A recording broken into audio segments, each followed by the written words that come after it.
Third down and 20. Said we have an interesting segment lined up for you guys.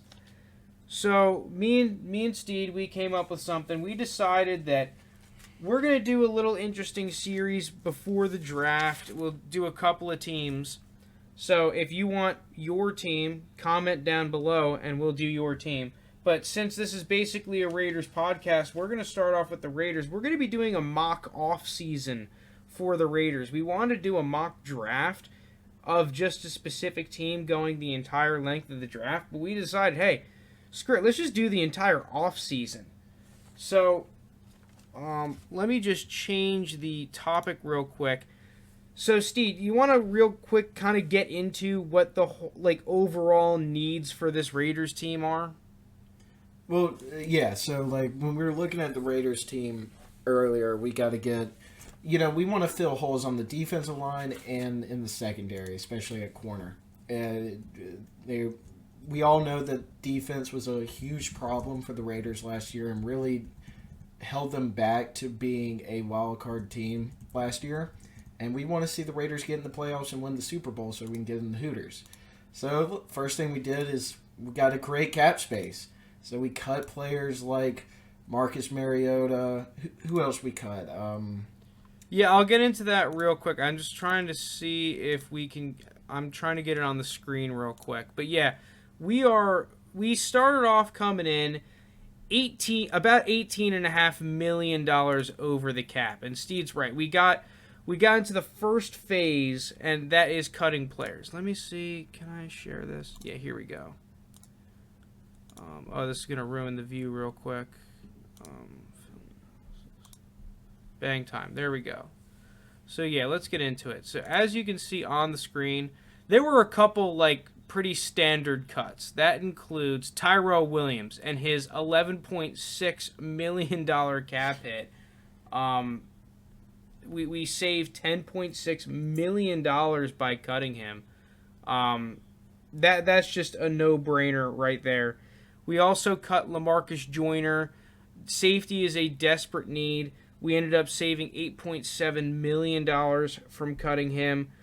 Like Steed said, we cut Marcus Mariota, which I think you just have to do.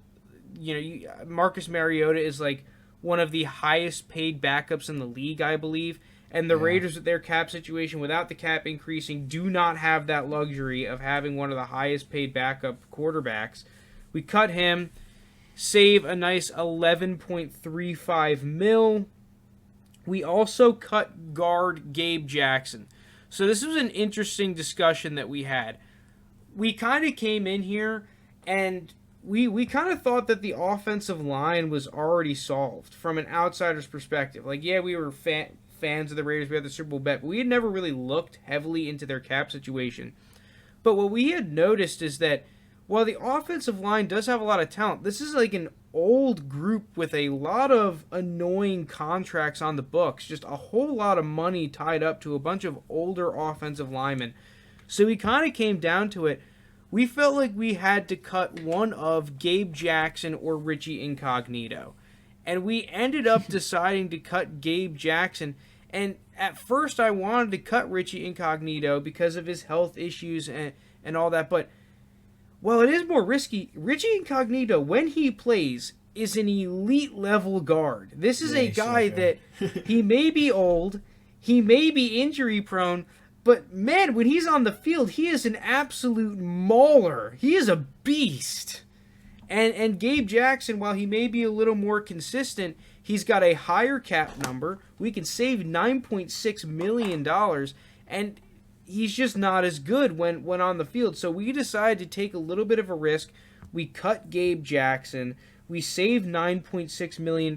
And then lastly, we decided to cut Jalen Richard. While we did need to add running back depth in the draft to begin with, Jalen Richard, we're just not paying you $3.5 million. We just thought that is a bad contract.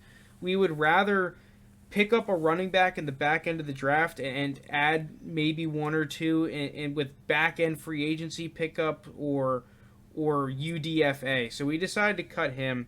So overall, adding all of that cap savings, Okay, well, didn't get into the restructures. So real quick, I'll go over the restructures. We restructured Rodney Hudson, transitioned $4.5 million of his contract into signing bonus, saving about 2.25. Trent Brown, $5 million into signing bonus, saved 2.5 mil. Derek Carr, restructured him and saved about 3 mil. Real quick on Derek Carr, ideally we would like to extend Derek Carr to lower the cap hit this year, have it really take into effect 2 years down the line when we have Trent Brown's big contract off the books. So basically we would transition Trent Brown's contract into paying our quarterback. But we didn't want to get that crazy, so we just decided, hey, we're just going to restructure Derek Carr's contract. He's going to be our quarterback. We're not going to trade for Deshaun Watson. So when it's all said and done, all of those moves, we have $27.875 million in cap room. Yeah.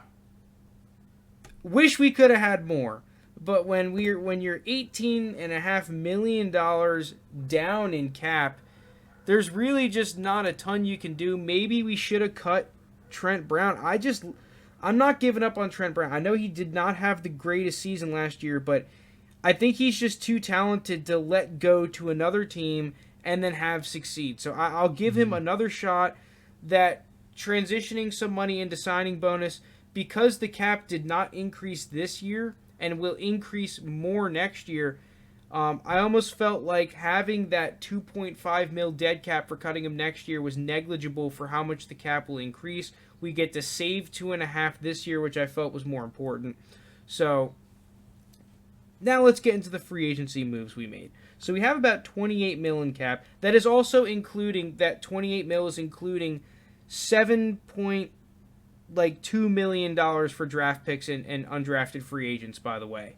Because you have to have that reserved for those players. So we had $28 million to play with. Steed, would you like to get into the first deal that we did in free agency? Yeah, the first deal we did, reiterating what we said at the beginning of this segment, is we want to get that corner. We want to get that solidified. We know he's a dog. He has his repertoire and history. So we went out there and got the cream of the crop, Richard Sherman. We got Sherman on a 2-year deal, was it? And yeah, $28 million. Yeah, we ended up signing Sherman for 2 years, $28 million deal, $14 million guaranteed. Yeah, so right there, you get your number one corner for a young secondary, but instantly makes your secondary and your defense as a whole better. Gives you really that rock, a trusted corner on your defense. And even though we used half of our cap space on one player, but we felt that it was important enough to get that number one lockdown corner because, like Steed said, our corners were just too young. It was such a problem last year, our secondary. We needed to get a guy that we knew, hey, we got to play guys like the Chiefs, the Chargers, and the Broncos, teams that have been heavily investing in their offenses. We need a guy that we think can cover their number one receivers. We need a guy that we can really trust one-on-one coverage, and we haven't gotten that out of the young players that we drafted, guys like David Arnett and Travion Mullen. These are guys that have just been getting bullied. We needed a dog that could just solidify that number one spot and take some of the pressure off of these young players. Second player we signed, defensive tackle Shelby Harris. We signed him to a 3-year, $33.375 million per year. Not overall, $11.125 mil per year. We backloaded the contract a little bit, so it was a $9.75 million cap hit this season. So, Steve, would you like to take it from there? Yeah, and going back to the Raiders' D-line hasn't been that great, and one of their biggest needs is a D-tackle, just a guy to plug up the middle and help stop the run game, and we feel like Shelby Harris is one of the better D-tackles on the market. Easily could afford him with the adjustments in the cap. And, we're the Raiders where we think our offense is ready to go. Fourth year under Gruden now? third. I It think doesn't matter. Yeah, 3 or 4, one of the two. Doesn't matter. It's time to start winning games, and it's time to start investing into this defense. Help out the offense, go hand to hand. And Shelby Harris is a guy you can instantly plug in and just be day one impact on the Raiders defense.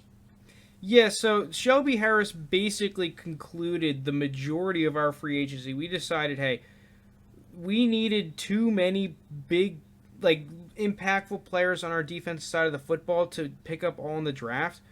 While we can still use a D tackle, Shelby Harris, for the type of contract that he's going to be going for in free agency, we used a combination of Pro Football Focus's free agency preview plus spot track, the valuation on the players to come up with what we thought were fair deals, slightly over market deals because you're going to have to pay for guys with the competition. So after signing those two players, we had just shy of $4 million left to play with. We decided, hey, we're going to get Mike Glennon. Bring him back, put him with the Gruden. Yeah, we needed a backup quarterback, so we signed him to a 1-year, $1.5 million deal. We basically did that so we didn't have to use one of our later round picks on a backup quarterback. He's a guy that knows the system. We'll probably end up getting a quarterback as a UDFA who's just going to kind of sit around the bottom of the roster. But we get a guy who looked all right for the Jaguars. We needed a backup quarterback. We'll sign Glenn on. And then lastly, we picked up Cam Robinson. We signed him to a 1-year, $1.8 million deal. This is a guy that was a high-round pick that is largely considered a bust. We almost kind of got him as insurance for if one of our tackles went down. Just a guy that we think, yeah, he hasn't had the career that everyone's been hoping for, but maybe with our coaching staff and our quality of offensive line, he can kind of pick it up and get it together, and that would be a great little 1-year value deal and just add some depth to the offensive line. But that's going to do it for our free agency. We ended up having about, in total, $7.125 million left with the money that we set aside for free agency plus like the 1.5 that we had left over. So that'll go to our draft class and undrafted free agents. So with that being said, we are doing this on the fly. I have never looked at this before. It is the Pro Football Focus mock draft simulator. We're going to get into a mock draft on here right now. We're doing it live. We have no idea what to expect. We do have some sort of a plan on what we're going to pick up, but we have no idea how PFF values the players. So it's either going to be really good or really bad for us, I feel like.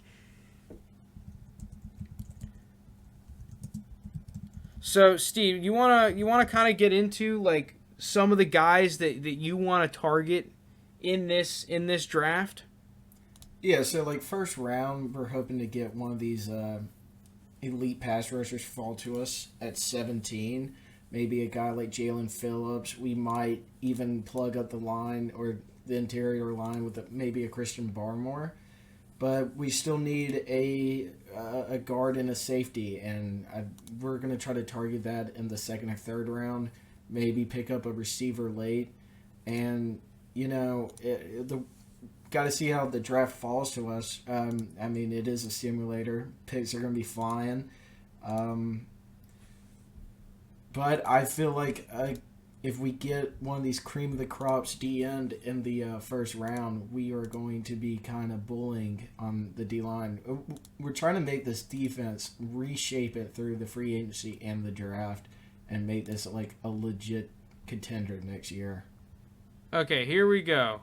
We're about to start the draft. Here we are. We have selections 17, 48, 80, 121, 163, and 246.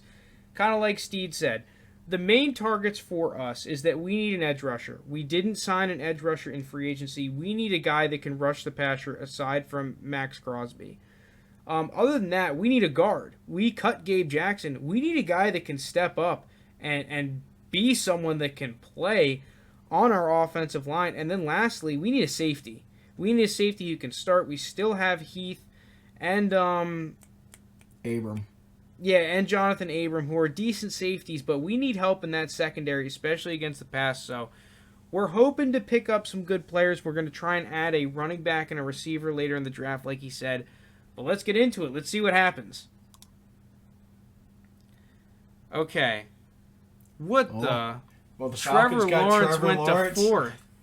This is ridiculous. Dude, it's draft season. Anything can happen. So Paye went. Who do we have available? So Jason Rousseau is there. Jason Owe is there. And Christian Barmore is there. For me, it's between one of these edge rushers, right? I think we just have to go Rousseau. Yeah, we'll go Rousseau. That's just a steal at 17. Yeah, I feel like that's a steal. You just don't. You usually don't get someone of that quality there at 17. Let's see what's going on here. So we got our edge rusher. We can knock that one off of our needs. I can't believe Trevor Lawrence went at 4. What is this simulator? I feel like every simulator should just be locked on, where they have to take Trevor Lawrence. Okay, we're on the board here again. Let's see who went before us real quick. Tay Gowan, Tyson Campbell, Wyatt Davis went. That's annoying. I was really hoping that we were going to be able to snag Wyatt Davis in the second round. A couple of tackles kind of falling. Holy crap, a whole list of offensive linemen going.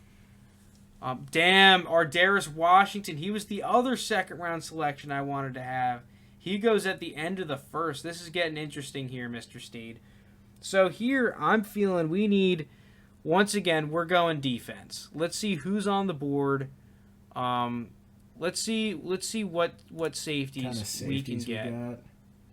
Richie Grant, Andre Sisco, Paris Ford. These are guys that are pretty good. Not sure I want to take them with a second round selection, though. Interior offensive line.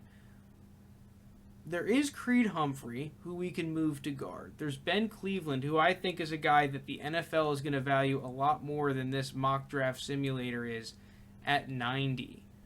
Deontay Brown is there. Oh, Trey Smith. I love Trey Smith. I may want to take him here. Steed, who are you feeling here? Dude, we could go Trey Smith. I like that. I like that pick.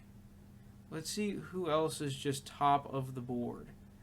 Javon Holland. I'm pretty sure he's a safety, not a corner. Yeah, I thought he was a safety. We could go Holland. This is a guy that I think come draft day is going to start sneaking up on people's boards. He opted out this season, but was really good for Oregon in 2019. I am really tempted to go Javon Holland there. Also, Joseph Osai is here. Damn. Just double up on edge rusher. Yeah, just have a rotation. I don't know. say we send Javon Holland. Just get. Yeah, I think I'm going Javon Holland. Pick up our safety. We have completely revamped our defense here. So, you Raiders fans, I'm not sure if you like how we revamped the defense. I'm hoping you did. Picked up Shelby Harris, Richard Sherman, Javon Holland, and Gregory Rousseau.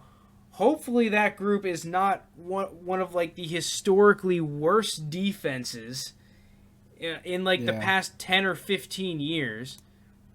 Let's see what we can get here at interior offensive line. So, okay, all the guys that we were targeting with our last pick are still here. It's almost our run-of-the-mill, whether we want Deontay Brown, Trey Smith, or Ben Cleveland. I do like Ben Cleveland a lot. I like all these guys a lot. I think that these are all guys that I'm not sure would really last to here in an actual draft. Yeah, I don't think so either. I mean, I guess we might as well just look at the entire board while we're looking, right? Do we just Eric go Stokes, here? Rashad Weaver. Interesting. I think we have to go with a guard here. It's too greedy to not pick up a guard. The board has fallen perfectly for us, Mr. Steed. Yeah. Who are you feeling here? Because I'm picking one of these two guys, Deontay Brown or Smith. I've been hearing rumblings about Ben Cleveland, though, that he's going to be a guy that's rising up draft boards. Should we just take Ben Cleveland? You're more of the UGA watcher than I am, so do you think Man, he's worth? I've ridden a bus with Ben Cleveland. It was back in high school when he was a recruit, and he was just so big. He was just towered over me. But then again, dude, you could never go wrong with the Bama. You know, just a little Bama, Deontay Brown, just get solidified guy. But then I think Trey Smith is a guy that could have first round potential. Trey Smith, a guard out of Tennessee. We're choosing between Trey Smith, Deontay Brown, a guard from Alabama, and Ben Cleveland, a guard from Georgia.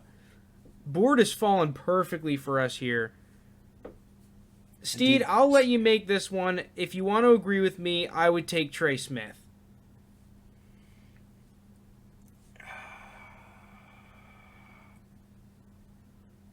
Yeah, let's just take Trey Smith. I like All that. right.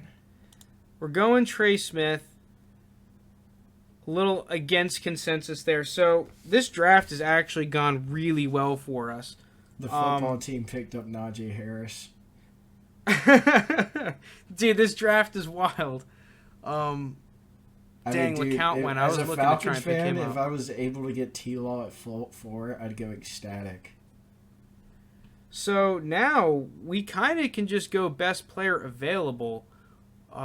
Quincy Roche here is another great pass rusher. We could just add to the take two Miami pass rushers. Who else is here? Tutu Atwell is interesting. We could still take Deontay Brown and just double up. That is one thing. We could take a tackle just to get a little bit younger if there's any good tackles, or just take another guard. Keep getting younger up front. Because like we said earlier, this is just an old group offensive lineman. There's Marlon Tupuilotu. This is a guy that I have like a second-round grade on. We could continue to bolster the D-line. Let's just look through it. So let's look at the receivers. Nico Collins is a guy that I right now think might go in the second, not the fourth. Let's look at the running backs. Chuba Hubbard and Trey Sermon on the board. Kylan Hill, Ramondre Stevenson. I think I'm going to wait on a running back, though, just because we have Josh Jacobs. He will be suspended the first couple of games, but I think that we can pick up a running back that's just as good next round, if not one of those guys. The tackles, Brady Christensen is all right. I'm not really a huge fan of these guys on the board here at pick 121 for us, though, at tackle. Yeah. Dude, I'd say we just go another edge rusher.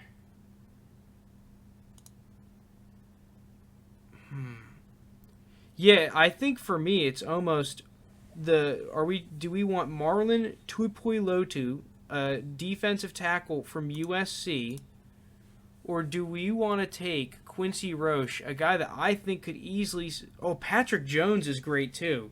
This is a guy I watched at the Senior Bowl. I thought that he and Quincy Roche looked both really good.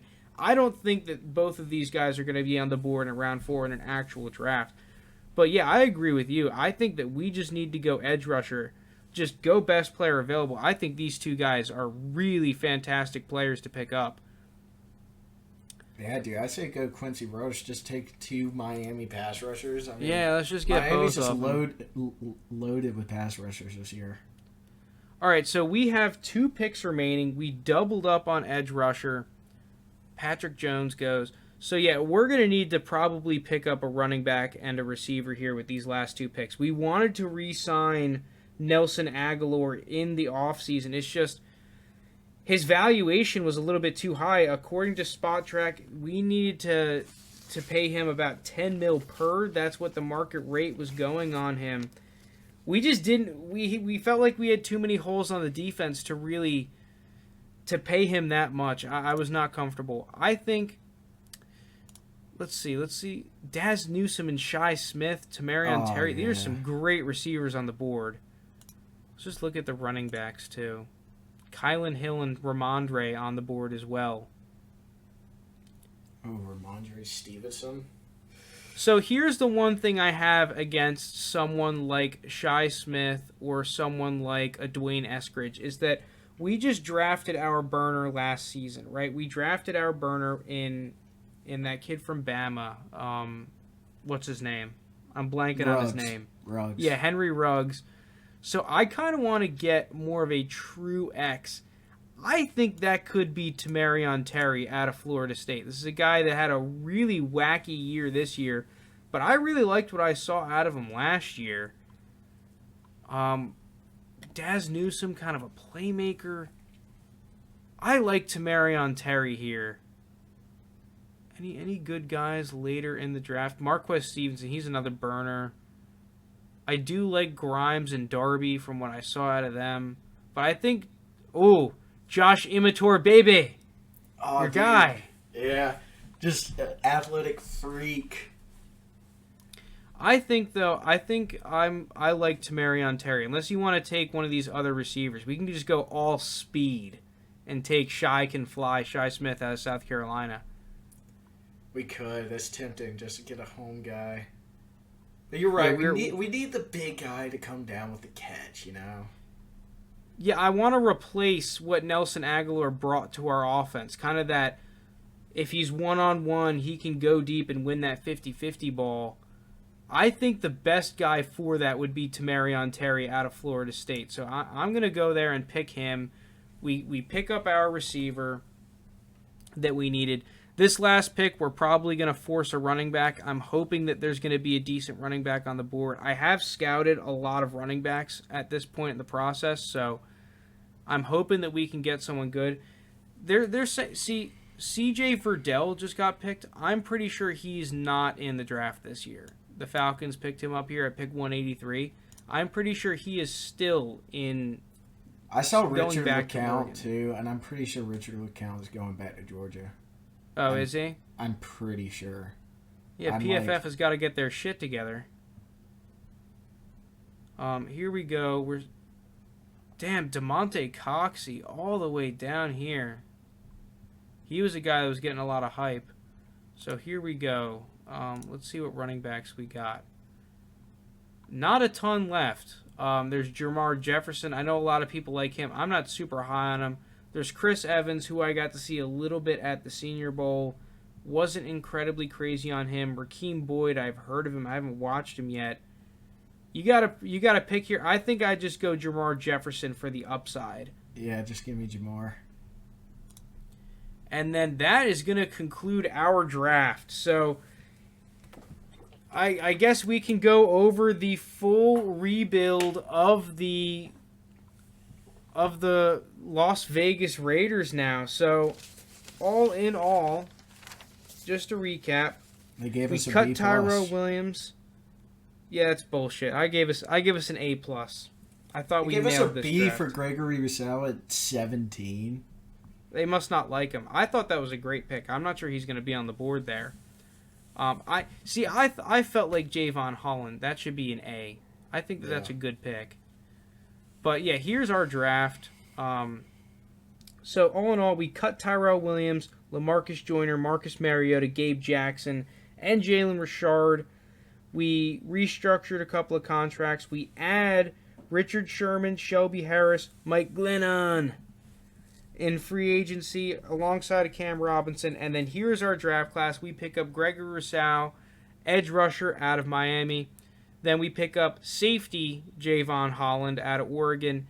Pick up our starting guard Trey Smith, a great run-blocking, mauling type of guard. Then we pick up Quincy Roche as another pass rusher, giving us some depth at pass rusher in the fourth. Pick up Tamarion Terry, possible receiver, X kind of receiver in the fifth round. Kind of an interesting prospect, just a guy that had a really wacky year this year, but looked pretty good in 2019. But for a guy that we picked up at 163, I like the value and potential there. And then same thing with Jermar Jefferson at 246. I'm not a huge Jermar Jefferson guy, but someone that we're able to pick up at the back end of the seventh round, I really like that as someone who's going to need to probably play for us at the beginning of the season with our running back getting suspended, Josh Jacobs, with a DUI for a couple of games.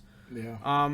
But here we are. That's going to do it for the episode. Steed, you have any final thoughts on how we rebuilt the Raiders? I mean, easily Raiders are winning 10 or more games next year. Dude, I'm liking this defense here. I'm starting to really like this defense. The one thing I kind of wish we were able to do is pick up a legit linebacker. I was not a fan of the linebackers of the Raiders last year. There's a couple of just really bad contracts that were tough to deal with in this offseason.